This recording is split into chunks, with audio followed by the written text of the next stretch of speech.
La politique avec la foi.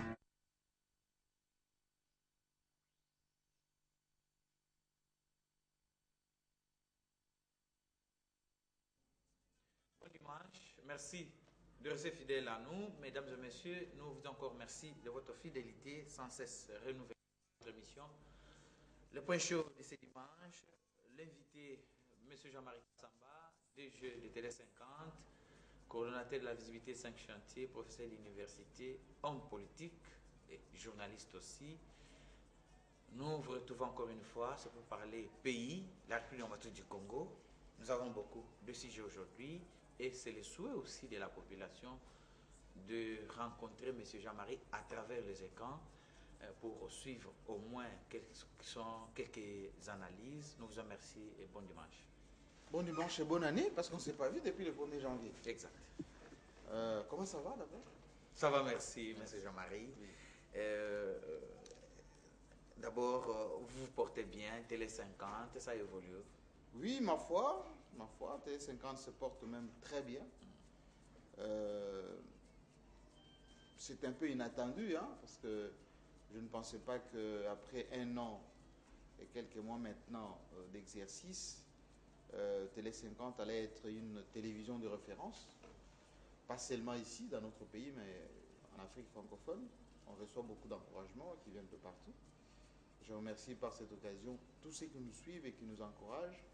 C'est un travail de longue haleine, un travail très dur que toute l'équipe fait quasiment chaque jour. Ce sont des jeunes Congolais, essentiellement des Congolais, qui ont appris à connaître, à aimer leur pays, qui travaillent sans relâche pour le rayonnement et l'image positive du Congo.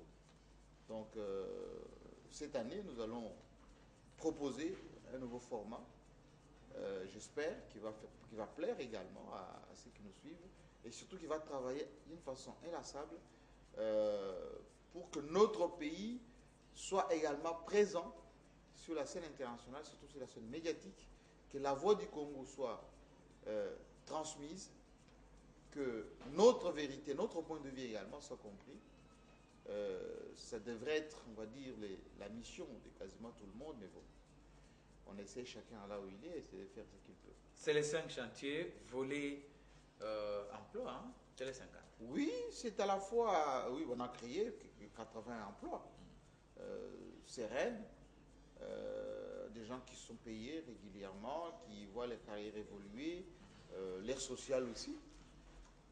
Ensuite, c'est le volet également infrastructure, parce qu'on a investi dans l'équipement audiovisuel au standard. C'est également volet changement des mentalités, l'homme congolais, sur lesquels on travaille essentiellement, c'est-à-dire que notre vision, notre ligne éditoriale, c'est de permettre aux Congolais de ne plus désespérer de lui-même, de ne plus penser que c'est une fatalité. C'est pour ça qu'on montre les mutations. Les gens qui nous disent, oui, vous montrez que c'est qui est positif, on dénonce ce qui n'est pas bon, mais on montre le génie congolais, parce qu'il existe. On va dire, les lamentations, l'autoflagellation ou le congolais pessimisme, ce n'est pas notre tasse d'été, parce que beaucoup déjà en font un fonds de commerce. Chaque jour, les gens prennent plaisir à vilipender leur pays, à parler du mal du Congo, de ses autorités, de ses institutions, comme si on pouvait leur donner une distinction par rapport à ça. Et ce sont les mêmes souvent qui profitent du pays, des richesses du pays, mais qui disent du mal du pays. Je trouve ça un peu lamentable et malhonnête intellectuellement. Ok, on va parler de l'agression du président du Sénat, Léon Kengo-Adondo, par les combattants ou diaspora. Non, il ne faut pas hésiter. Par où? Par les combattants. C'est ce qui révèle l'enquête de la police française. Exact. Oui. Quand vous avez appris, quelle a été votre réaction? Non, j'étais personnellement choqué. Personnellement choqué, parce que Léon Kengo, moi je le connais lorsqu'il est venu en exil. Moi j'étais à Paris, on s'est vu à plusieurs reprises, il m'a invité même à Bruxelles, on a échangé longuement. C'est quelqu'un que j'apprécie du point de vue intellectuel. c'est un juriste congolais. Et il a mené sa carrière dans un environnement propre, un peu, je dirais, à la Deuxième République. Il faut respecter. Je ne partage pas ses approches quelques souvent de vue, mais c'est un honnête homme que je respecte volontiers. Mais c'est plus la deuxième personnalité de notre pays, du point de vue institutionnel. Oui. Membre éminent de l'opposition, mais en tant que membre éminent de l'opposition, il devrait y avoir... On dit qu'il n'est pas de l'opposition, il opère pour le pouvoir. Oui, mais si vous commencez à donner les impressions à tout le monde, ou plutôt prêter des choses aux gens sans preuve, non. Donc, Kengwe, bon, quand il vient dans des réunions de l'opposition, c'est ça. Quand il fait des déclarations, non. Il a eu des problèmes en Europe parce que on considère qu'il a... Monsieur Kandé. Il a trahi l'IDPS ou Tshisekedi ou l'opposition en général. Monsieur Kandé, la démocratie, c'est la tolérance et l'acceptation de l'autre. C'est le fait de penser que tout le monde peut penser la même chose que vous. Sinon, c'est la pensée unique, c'est la dictature. Si déjà vous n'êtes pas au pouvoir et vous commencez maintenant à être intolérant envers même les gens qui sont proches de vous. Je vous signale par ailleurs que Vital Kamerhe a été agressé au Canada, que certains pasteurs ont été agressés en Afrique du Sud, à Londres, à Paris. Ce qui m'a le plus choqué dans cette affaire de Kengo, c'est le comportement, des ONG de défense des droits de l'homme. Où sont-elles? Où sont-elles? Et c'est systématique. Lorsque notre frère Mubenga, à Londres, a été tué, je ne les ai vus nulle part. Tué par qui? Par la police britannique, la police de l'air britannique. Mubenga, il s'appelle Mubenga. Oui. Nulle part. Lorsque Didier Toumba, qui n'a pas été touché, mais agressé verbalement. Les chefs d'état-major. Chef d'état-major de notre armée. Nulle part. Lorsque le chef d'État, notre chef d'État, chez lui a été attaqué ici à Kinshasa, aucune déclaration. Maintenant, Léon Kengo Wadondo, membre éminent de l'opposition, agressé, aucune déclaration, ni la voix des sans-voix, ni je ne sais pas quoi, les journalistes, personne n'a fait de déclaration. On attend seulement maintenant que RFI, qui a diffusé des messages de haine, soit coupé et une petite radio dans le Katanga relaie l'internet de RFI. Pourquoi une petite radio? Une radio locale, on va dire. Oui. Ça intéresse la population. Oui, mais oui, ça diffuse. Il y a aussi des radios de proximité, je respecte. Je n'ai pas dit une petite pour dénigrer, j'ai dit une radio de proximité. Exact. Relaie les signaux et que ce soit le gouvernement provincial. Et vous trouvez que la manière de résoudre les problèmes, il faut couper les signaux? Non, c'est-à-dire qu'il faut préserver la population. Quand il y a un média qui diffuse des messages d'incitation à la haine, il est de devoir d'un pouvoir responsable d'endiguer ça. Ce sont les mesures conservatoires. Mais on accuse le pouvoir d'utiliser un journaliste sur la RTNC qui injurie aussi l'opposition. Je pense jour et nuit. Je pense qu'il faut mettre fin. Moi, je ne suis pas pour qu'on invective les gens. Je suis pour l'équité. Il faut absolument que le CESAC fasse son travail et que le ministère puisse mettre fin s'il y a des dérapages de cette nature. Alors, revenons avec Kengo. Alors, ce qui m'a choqué, c'est, l'absence de membres des ONG qui nous bassinent ici à longueur de journée, conférences de presse, communiqués, etc. Silence radio. Comme si Kengo Wadondo avait moins de droits que Chebeya, moins de droits qu'Arma Tungulu. Ce sont tous des Congolais. Imaginez un papa de 76 ans, 76 ans, dents arrachées, sanguinolent. Aucune déclaration, y compris même des membres de l'opposition, pour qui il a roulé pendant un certain temps ici. Alors, cela prouve qu'il n'est pas de l'opposition. Non, ça veut dire que... Il y a les Roger Lumbala, honorable Roger Lumbala et les autres.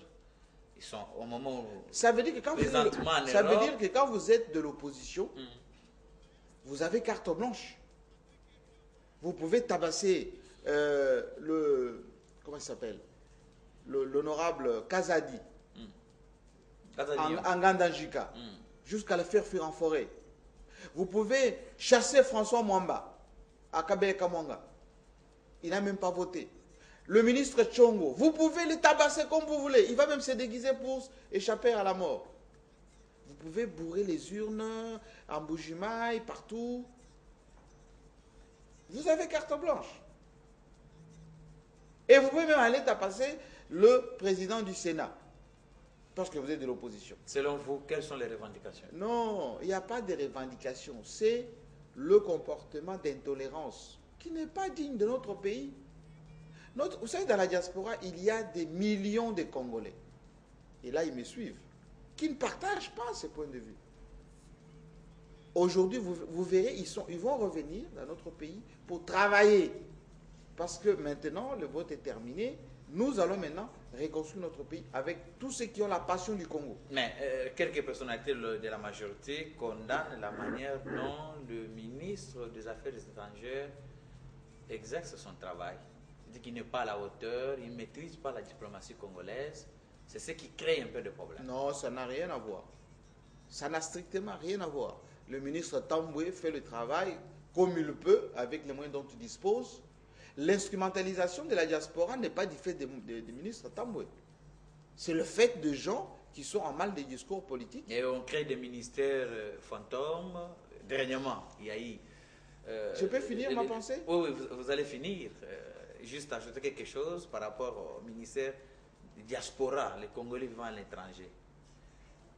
On n'a pas vu quelque chose jusqu'à aujourd'hui. Ces ministères congolais de l'extérieur étaient mis en place d'abord pour mettre, on va dire, le mécanisme d'encadrement.